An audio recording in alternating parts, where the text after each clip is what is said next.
Learn guitar or bass with me at the newly revamped lesson site, theartofguitar.com or theartofbass.com. Hi everybody, it's Mike here from The Art of Guitar. I'm wearing my own t-shirt today. Weird. But last week I made a video that got a lot of response, actually. I was pretty surprised. But it was called 16 Mistakes That Somehow Ended Up on the Song.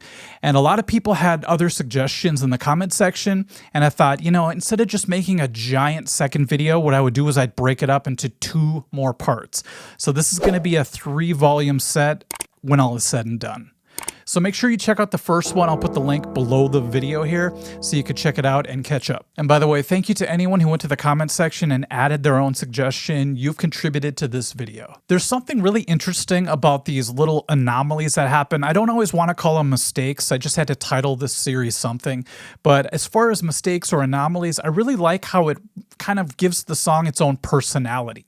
Because nowadays, a lot of things could seem too perfect. It's way too easy to use auto-tune, to use Pro Tools or whatever you use, to chop it up and make sure everything is exactly right. After a while, that can come off as a bit sterile. So a lot of these mistakes, in my opinion, add to the authenticity of the music. The first one I'll talk about is from one of Aerosmith's biggest hits. It's called Sweet Emotion. You probably know that one.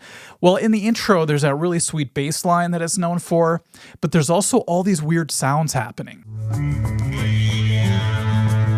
One of the sounds is a percussion instrument called the vibra-slap, and I guess Steven Tyler was the one whacking it, if you will.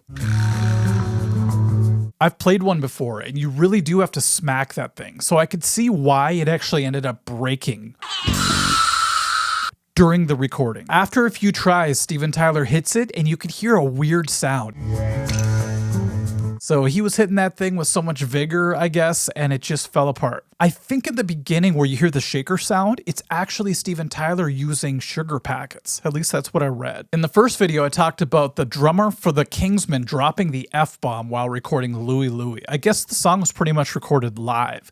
So there's a whole bunch of anomalies that happen. But a lot of people were talking about how I missed a bigger mistake in the song, and that's where the singer came in early after the solo with the vocals.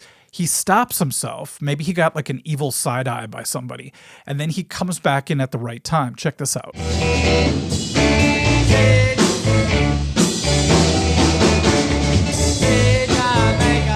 This kind of piqued my curiosity because recently I made a video called Everything in My Childhood Was Basically Fake. Well, a lot of bands back then would just play along to their recording whenever they made a TV appearance. So they would look like they were playing, but really it's the recording being played.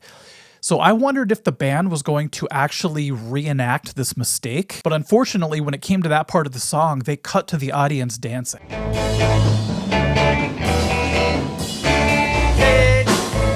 I thought that was a really clever move on their part. So that also happened in the song Polly by Nirvana, if you listen. Polly said... Strange side note, you can also hear this tapping in the background. At first I thought it was some kind of click track. Polly said. But if you listen carefully, it sounds like Kurt's just kind of tapping on the acoustic guitar. So just something for you there. Okay, I talked about the Kingsmen dropping the F-bomb. I guess it also happens in the song Hey Jude. I didn't know this my entire life. I listened to that song hundreds of times, if not 1,000 times, I don't know. And I guess at about 2 minutes and 58 seconds, you can hear Paul McCartney, supposedly, say, "Skin, then you begin." Think of how many people have heard that song over the years and how many people like myself had no idea that you just got subconsciously dropped with the F-bomb. Okay, let's pick on Paul McCartney for one more mistake, if you will. One of my favorite Beatles songs is called If I Fell. I actually really love A Hard Day's Night. It's one of my favorite albums by them. Well, there's a backing vocal part where Paul McCartney's voice cracks and actually cuts out completely. If you listen carefully, you can hear this. Was in vain, so that's a pretty high part. I mean, Paul McCartney could sing high, but anytime you're up in that range, you kind of flirt with that possibility of your voice cracking or giving out a little bit because you're in between the falsetto head voice and your normal voice.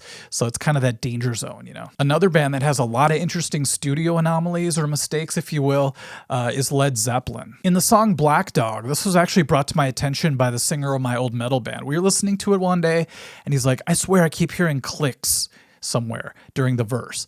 And I listened and you could hear like a little drumstick click right before the snare hits, you know, where the band kicks in. And I could hear it too. I didn't know what was going on. I thought maybe John Bonham was cueing the band by hitting the sticks once and then doing the fill. But then recently I listened to it, just the isolated drum tracks.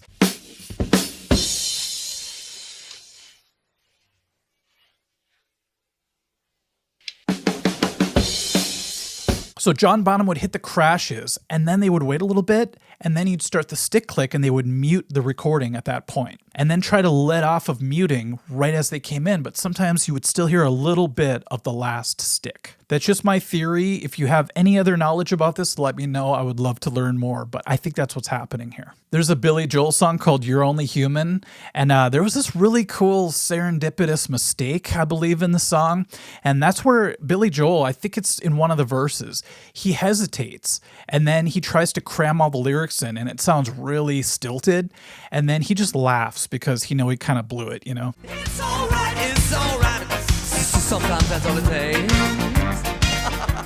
But he had Christy Brinkley, who was his wife at the time, and Paul Simon in the control booth. And they loved it. They thought, you know what, let's just keep it in. Because think about what the song is about. It's called You're Only Human. It's about making mistakes. And this just seems perfect. Speaking of laughter in recordings, if you listen to Van Halen's Bottoms Up, at about 150 in the song, they're all singing together. And then you hear David Lee Roth crack up. And then somebody pulls a Ric Flair. Come on, I would love to be a fly on the wall at some of those early recording sessions. I bet you it was just chaos at times. In the first video of this series, I talked about how I got into being interested and fascinated by recording mistakes and anomalies. And that's when my band recorded and there was a mistake with the delay on the vocals. It got cut off and I just had to live with it back then because we couldn't just easily fix it. Well, a similar thing happens in a Metallica song, in the song Metal Militia. At about 2:24, there's a vocal delay that kind of goes awry, and it's sort of the opposite problem as what we had. So our delay cut off, but Metallica's goes on too long. Once again, that would be a really easy mistake to fix nowadays. You would just go in, tweak it a little bit and bounce it, and boom, you have a brand new version of the song. But in the old days, once you're done recording, everything got zeroed out, the tape got taken off, to reset it up and try to make it sound the same was nearly impossible. Maybe not impossible, but it took a lot of effort. At the beginning of the song Flying in a Blue Dream, by the way, that was one of my very first tab books. I mean, talk about setting a high bar for yourself. Joe Satriani, your first tab book. Anyway, you could hear this weird talking in the background of the song when it fades in. You hear the feedback from the guitars, but there's this weird talking happening.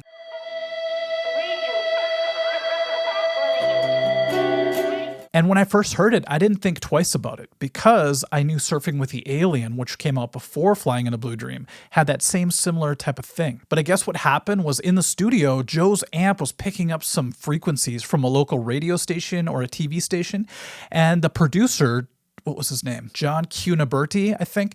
He liked the sound of it. He just went with it. He's like, let's just keep it in there. It sounds interesting.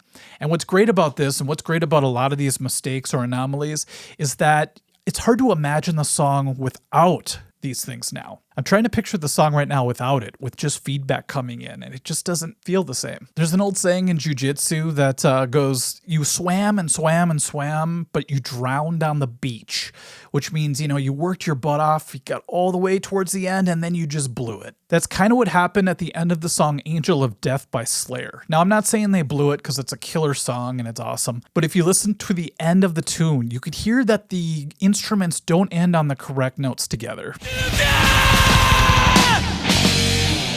So the guitars are ending with power chords, with E power chords, but it's actually E flat because they're tuned down half a step. But if you listen to the isolated bass track, Tom Araya hits a G, or a G flat because they're tuned down. So you get this really interesting sound at the end that's kind of unsettling. Now, luckily that interval creates a minor third, so it's very metal. It sounds dark, But I don't think it was intentional because if you listen to them playing the song now, they all end on E flat.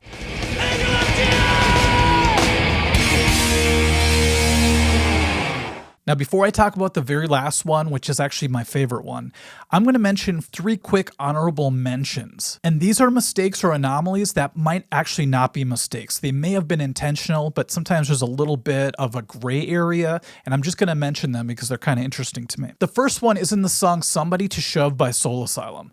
Now, being from Minnesota, we knew about Soul Asylum for a long time before they broke big. That's the hipster side of me talking right now. But I always love that intro. You could tell what it is right from the first 3 notes. Anyhow, I always thought the verses sounded weird. I was like, is somebody out of tune? You know, what's going on here? In a world closing over with overexposed. And it took all these years, you know, eventually one of my friends got in the band. He's the guitar player now. So I asked him the other day, I'm like, do you know the story behind that? Because it always sounds weird to me.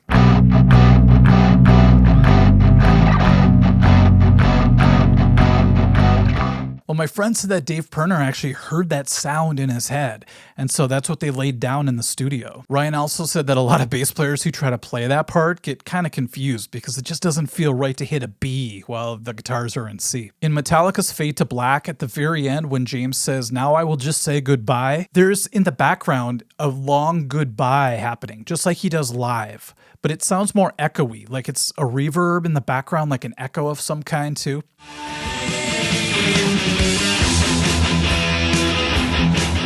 And I got in this huge argument with my friend. You know, this is back before we had the internet, so we couldn't prove who was right. But I was like, I swear he's saying goodbye in the background. And my friend's like, no, I think that's just a siren or something. The last honorable mention I put a lot of work into today, but I actually figured it out for the first time in my entire life. In the song Heartbreaker, not the Zeppelin version, the Pat Benatar version, there's a middle part that I always thought was a mistake by the drummer. I've played this song in many bands, and almost every drummer I've played with said the same thing. They're like, yeah, it's just sort of drags on this part, so it feels weird. And I thought, you know, if I ever play drums in a band that plays this song, I'm going to fix that gap. I'm just going to do it smooth like this.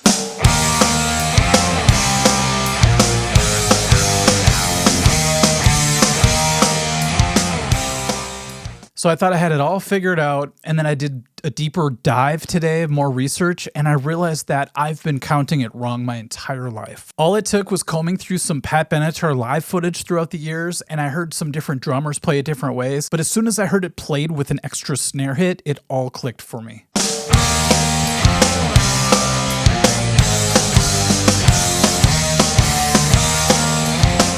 When I was a kid, one of the first records I ever bought, it was at a garage sale, was Rolling Stone's Tattoo You. I bought it because the cover looked interesting. You know, the front's red, the back is green, and you got the 2 tattooed dudes on it. When I put it on, I heard Start Me Up. And even at a young age, I felt like the intro was weird. I just couldn't follow it, you know, until it really kicked in.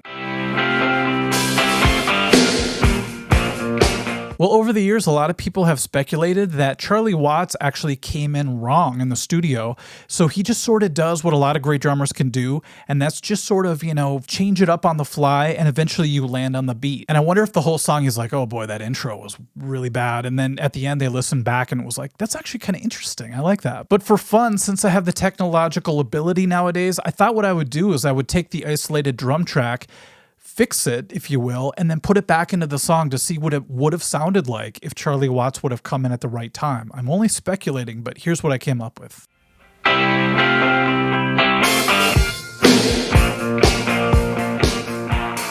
At first, I was like, you know what? That's too straightforward. You know, that's just kind of obvious. But then I thought, but if that was the first way I heard it in my life, I probably would have thought the real way, where it's all kind of messed up at first, was completely bonkers. Anyhow, that was a lot of fun to do. I feel like I'm investigating these songs and really finding some gems. You know, I'm finding things that I wasn't even expecting to find, like that Pat Benatar thing. I never expected to solve a lifelong mystery like that. But thank you everyone for your suggestions and for watching these videos. I was really surprised to see it take off so fast. I think it got like 80,000 views in a couple days. And it's good to see that people are still intrigued by, you know, the inside baseball of music. And hopefully you're not too disturbed by the fact that when you listen to these songs now, you might not be able to unhear it this new way, but I just see it as a form of appreciating the song in a new way. So thanks again everyone for watching, and we will catch you at the next video. Okay, bye-bye.